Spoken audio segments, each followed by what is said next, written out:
The focus on ESG for most stakeholders is through the lens of risk. It's identification, mitigation, and management. Recently at an event for corporate board directors, the panelists began using the term Gray Rhino. Was the pandemic a gray rhino? How about the war in Ukraine? I knew they weren't talking about the pachyderm found in Africa and Asia, but rather the term coined by my friend Michele Wucker, author of the international bestseller, The Gray Rhino, How to Recognize and Act on the Obvious Dangers We Ignore. Unlike the global financial crisis of 2008, which has been called a black swan event, or one that's very rare and not anticipated, Michele's gray rhinos are obvious risks that we ignore. Perhaps they're too complicated, too hard to gain consensus around, or just too scary. Denial is a common factor around these gray rhinos.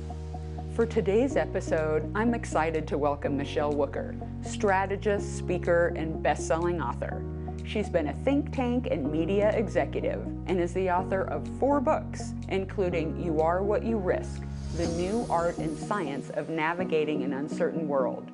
Her 3rd book was The Gray Rhino. I met Michele a few decades ago when I was VP at Chase Manhattan Bank and she was a financial reporter for Dow Jones, well-versed in the Latin American sovereign debt crisis. Speaking of debt, I'll always feel indebted to Michele, since she was one of the people who inspired me to attend Columbia University for grad school. Her grasp of the evolving sovereign credit risk and her commitment to reporting on it so insightfully made me want to study what she had. Recently, she joined me from Chicago. Stay tuned to hear what she had to say.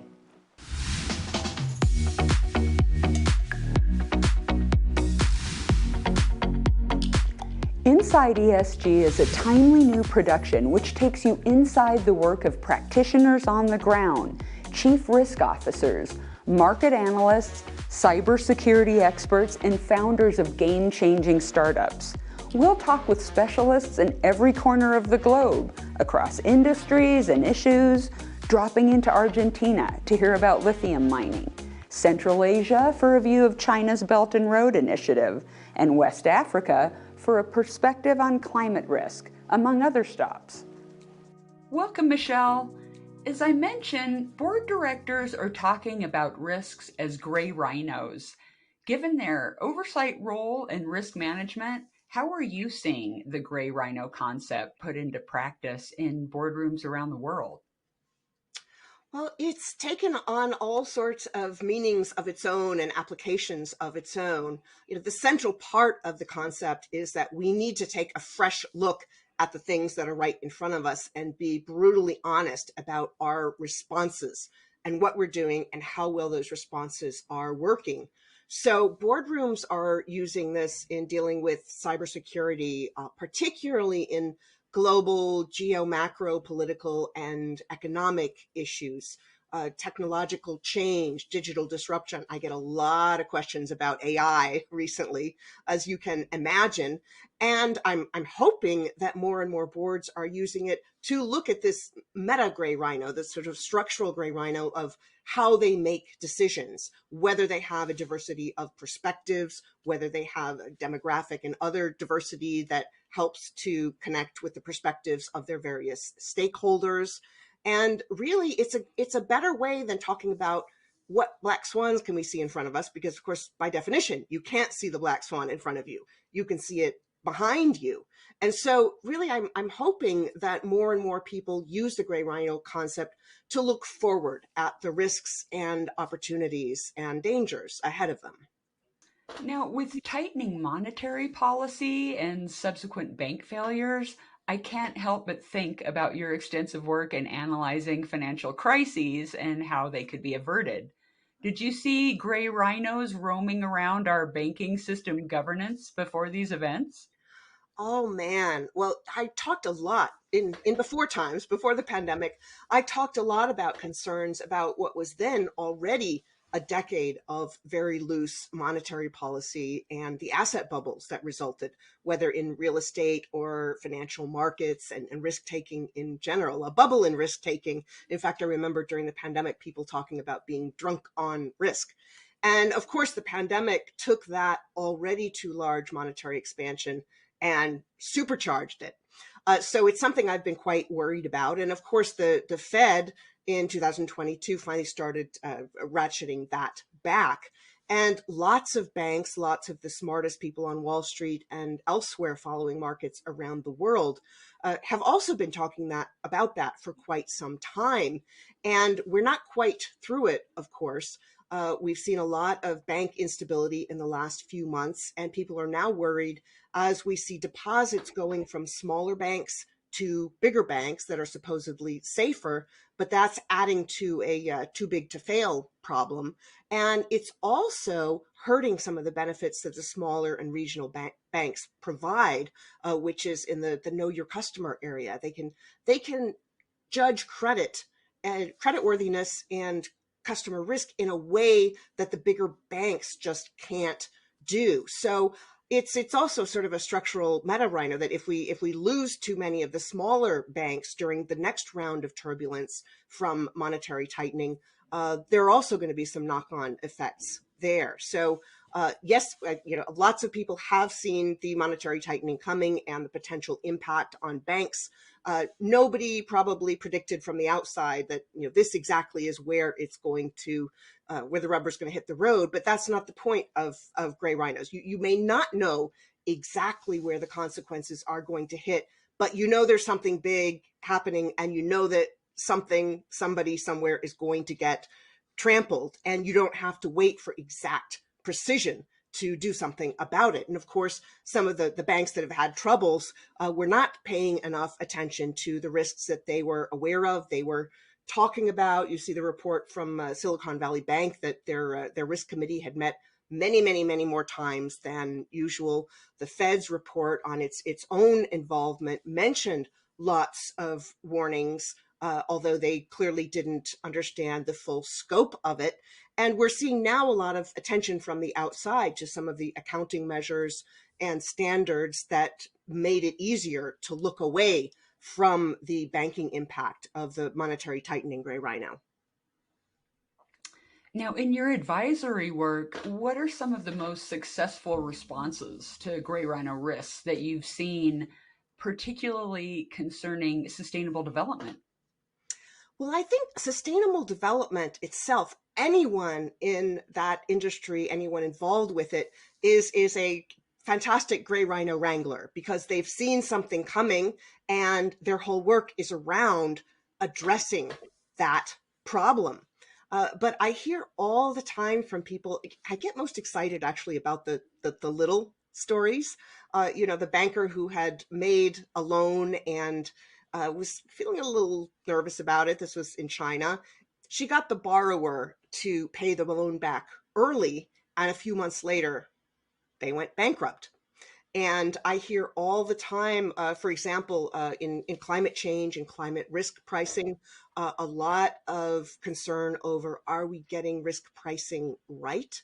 And I think we've got an incredible opportunity right now, because all of the climate changes becoming more and more intense the last few years have gotten climate on more people's radars and sustainability on more people's radars. So we're seeing a lot more organizations, policymakers, individuals making changes, even though it's not quite enough yet. But really, I see so much use of the gray rhino in ESG conversations, in sustainability conversations, and realizing that by solving one problem, you can also solve others. By being more efficient with your energy use, you save money. By looking ahead, by developing new technologies, you are creating a new market. And so really the gray rhino is so closely tied to the work that people do in sustainability and ESG, in identifying risks and coming up with how they're going to respond. Well, that brings me to the issue of what you've called the human lever. Obviously, very important in climate risk. But in the book, you noted that in the case of pedestrian deaths in New York City due to unsafe crossing areas, that the lever was a human story. And that's an important lesson for how to get the highly obvious threat on the agenda. This is an important lesson, I believe. Where else do you see obvious risk to our climate, to communities, or even to balance sheets and markets for which the human lever can be a catalyst for action? Well, that human element, those stories are so essential, experiencing things for yourselves. Here in Chicago, where I live, I'm in a building where the lake literally laps up against the side of my building. And over the past several years, we saw a huge rise in lake levels and some incredibly impactful storms. My old building had to install a sump pump after a huge flood flooded the basement. And a funny story, this isn't just human, but my dog. I love talking about my dog. When I first moved here 9 years ago, I have a picture of her. She was sort of an idiot adolescent running around barking her full head off on a dog beach.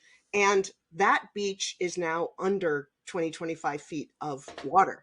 And so in that, very, very simple way, my dog can't play on her beach anymore. And, people love their dogs. So there are all sorts of things. It's when something hits you personally. And coming from the policy world and the finance world, I like spreadsheets. I like facts. I like analysis. I like cost benefit analysis, all of that, wonderful geeky stuff that I'm sure a lot of your audience and your listeners also are interested in.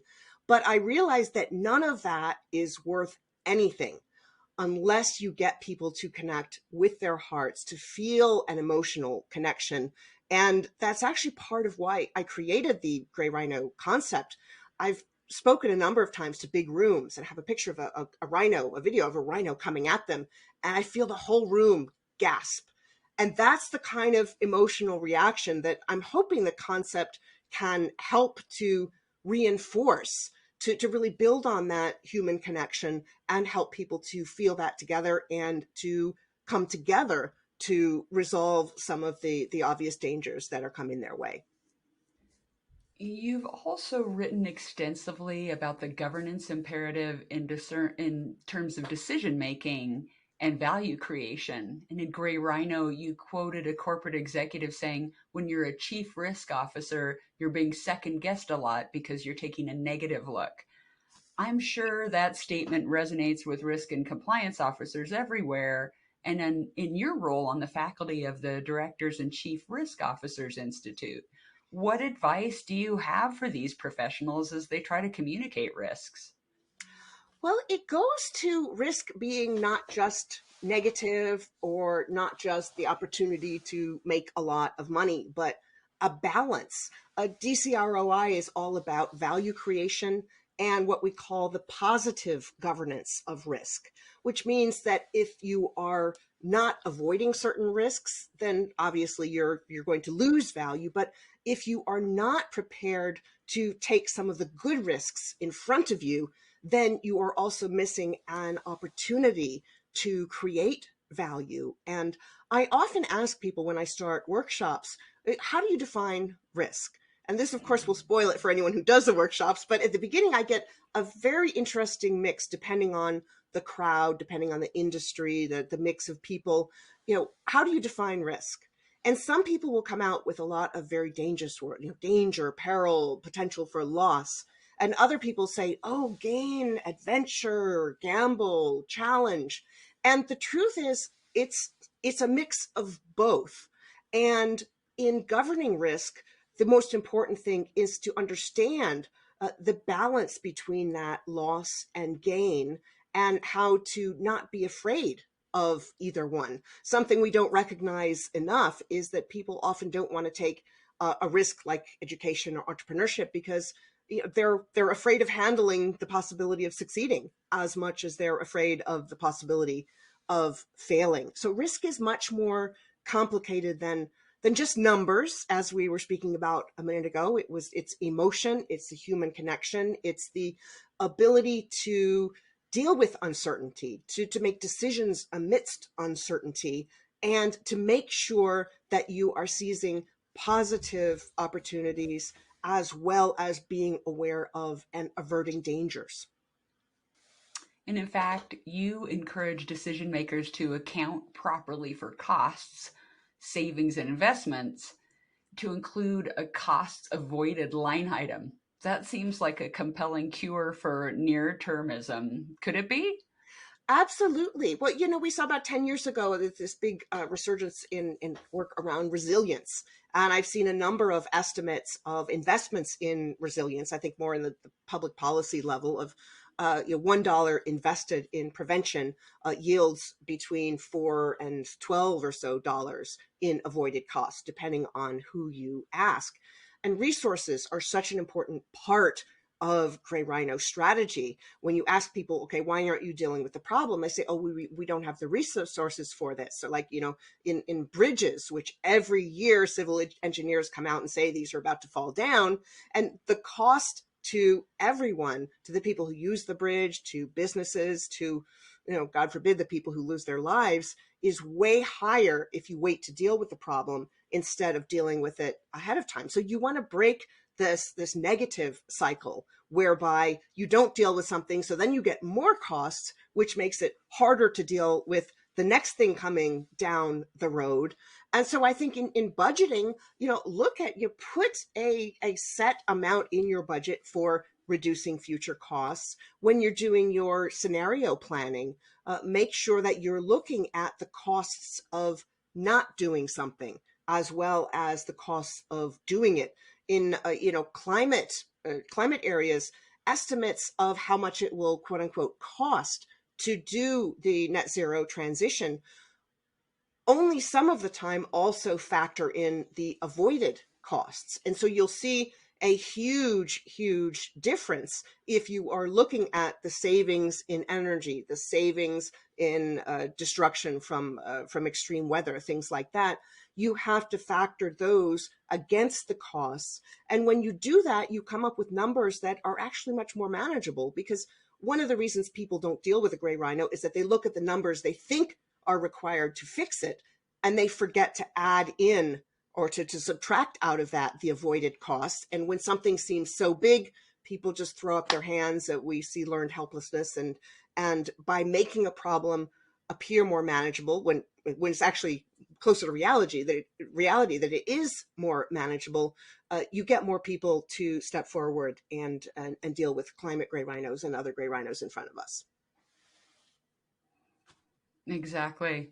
And in fact, that situation reminds me of one that kept popping into my mind as I read the book. One of my anecdotes that I think was an example of a gray rhino, which was once when I was rock climbing outside of Boulder, Colorado, with a very experienced rock climbing friend. It began to rain very hard on us, and the moss-covered rocks became very slick to hold on to. And I asked him, do you think we should keep going up or go down? He said, oh, hang on a minute. So he climbed up a bit, came back down and said, definitely up for sure. And I said, really? Why? And he said, it's too scary going down. And I realized we do have to come down, but he'd rather incur more risk than face the immediate scary risk of going down. So it was just one of many instances that popped into my head as I was reading it. But I was also fascinated by the taxonomy you detailed in the book, the different gray rhino species. And the first is very timely, the inconvenient truth species, of which climate change and failing infrastructure are great examples. Can you tell us a bit more about these examples and the corresponding strategies to manage these risks? Absolutely. And these inconvenient truths tend to be big problems that are unfolding over time. And it's just like living next to a train. You learn to not pay attention to it. In fact, it's unconscious not paying attention. And that's so that you can focus on some of the more immediate issues.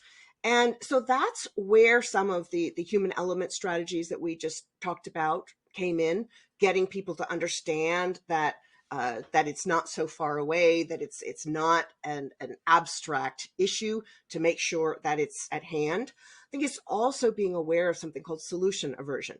If people don't like the solution to something, then they are much more likely to downplay the risk, the likelihood, and the impact.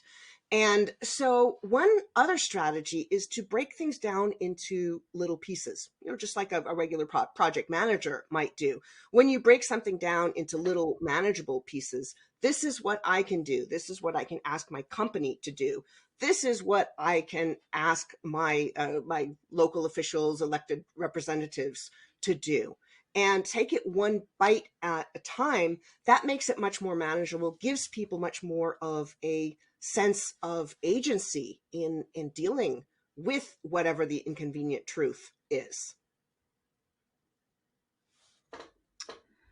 So a moment ago, you mentioned cybersecurity, which, like ESG, has become a hot button issue for boards and regulators around the world. And indeed, you identified it as a recurring rhino. How have you seen companies prepare for the complex digital environment or fail to?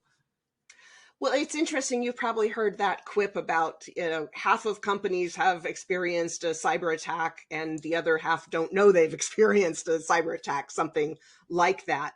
In all of these surveys that get done regularly of executives and boards, cybersecurity is way up on their list of concerns, and their assessment of their preparedness is a lot lower than that. And so I think that's an important step, assessing your concern and your preparedness, and what are you going to do to fix the preparedness. And in my view, a big part of fixing preparedness for cybersecurity issues goes back to that human element, the behavioral element. It's not keeping risk in a silo. The quote unquote professional risk managers, I mean, everybody should think of themselves as a risk manager, but over time, business continuity professionals, emergency responders, all sorts of people have said to me, I wish I had an easier way to talk to people to get them to worry about the same things that keep me up at night. And so I think really engaging people in those conversations, giving them things that they can do. I mean, a lot of us know to be suspicious of any link that you're going to click or any attachment you're going to open. But even when you know that, sometimes you can still get fooled. I mean, a friend of mine the other day said that he, rushed out to buy some gift cards for his grandmother because of some AI that mimicked her voice. And this is a very smart person who realized in the middle of all this, oops, they got me. So I think constant awareness, constant conversations. One company in the UK actually used the Gray Rhino to help to create a risk management and risk awareness program. And the woman who created that said that people would come down the hall and poke their head in her office and say, I got another Gray Rhino for you. I got another Gray Rhino for you. So helping people to be comfortable talking about some of the risks, not just the financial risks that we believe we can quantify, although it's a whole other conversation. It's that often those numbers are not as solid as we think, but making sure that the behavioral side of risk management gets attention. And in cybersecurity, that's probably more true than anywhere else. So tell us, what are you working on now? Well, I just got back from Italy for the launch of the Italian edition of the Gray Rhino. And I'm working on some new research around a concept that I introduced in You Are What You Risk, the risk ecosystem, looking at the set of policies, norms, values, processes, resources that either encourage people to take good risks or bad risks. The good risks being entrepreneurship, education, starting your business, investing in yourself, or the bad risk, the moral hazard, the speculation, the safety violations, and things like that. So I'm building up a bigger research project around that, which hopefully will become the third book in the Gray Rhino trilogy. And I'm also looking to do a lot more applied work, particularly around food. As you know, you've had meals with me. I've got celiac disease, and I put the poor waiter through the celiac inquisition before any meal, and I see so many missed opportunities for companies to find customers like me who go back again and again and again once we find some place that we trust, and to help companies to avoid the missteps of those who decide they're going to go jump into this fast-growing, free-from market, but don't really know what they're doing and end up destroying trust instead of creating it.